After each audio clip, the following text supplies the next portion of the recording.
Découvrons maintenant ensemble les plantes littorales, c'est-à-dire celles qui vivent au bord de mer. Vous souvenez-vous de l'endroit où elles poussent? Non? Mais si, rappelez-vous, nous en avons parlé, en Bretagne dans nos jardins ou bien dans les dunes. Voici notre première plante, l'absinthe maritime. C'est une plante qui a un goût acide et qui servait de vermifuge, entre autres.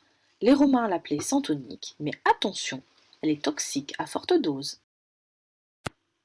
Découvrons la suivante, celle que Dioscoride appelle l'herbe d'Hélène et qui est en fait la santoline marine. C'est une plante couvre-sol qui serait efficace contre les morsures de serpents. Voici le genévrier. C'est un arbre.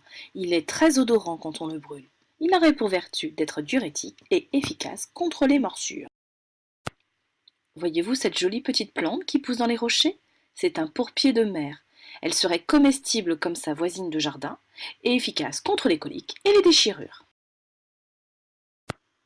Peut-être aurez-vous reconnu un chou, mais pas n'importe quel chou, un chou maritime. Des choux, le plus laxatif. Désolé pour l'information. La Christe marine, cette plante qui pousse aussi bien dans les dunes que sur une digue, avait pour vertu de déclencher les règles, mais c'est une plante comestible et de nos jours, la science l'utilise pour faire des antirides. L'aloe vera, pour Dioscoride, une des plantes les plus efficaces, une vraie panacée.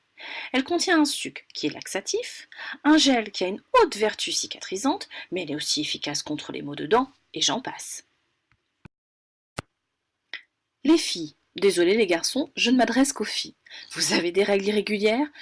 Vous avez des règles trop abondantes? L'armoise est la plante qu'il vous faut.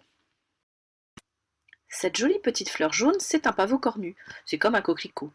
C'est une plante extrêmement laxative, ou comme dit Dioscoride, qui purge les intestins. Vous en avez peut-être assez de m'entendre parler des plantes laxatives. Alors parlons un petit peu des noms bizarres que peuvent avoir les plantes. Cette jolie plante, c'est l'astère maritime. Mais son nom commercial, c'est l'épinard de mer. Et on la paye aussi. Oreille de cochon. Allez savoir pourquoi. Terminons avec les euphorbes, et en particulier avec l'euphorbe lathyris. Vous aurez peut-être reconnu cette plante, en tout cas moi je l'ai trouvée dans mon jardin. Cette euphorbes, en tout cas son sucre, est très efficace pour se débarrasser des verrues. C'est encore un remède de grand-mère. Nous venons donc de découvrir quelques plantes que les Romains utilisaient pour se soigner. C'est ce qu'on appelle la phytothérapie. De phytos, la plante, et thérapie, le soin, en grec. Donc, se soigner par les plantes. Attention danger, les plantes peuvent être toxiques. Ne pratiquez pas seul la phytothérapie, demandez plutôt à votre pharmacien. Vous savez, le mot de la même famille que pharmacopée. À bientôt pour de nouvelles aventures. Created using Powtoon.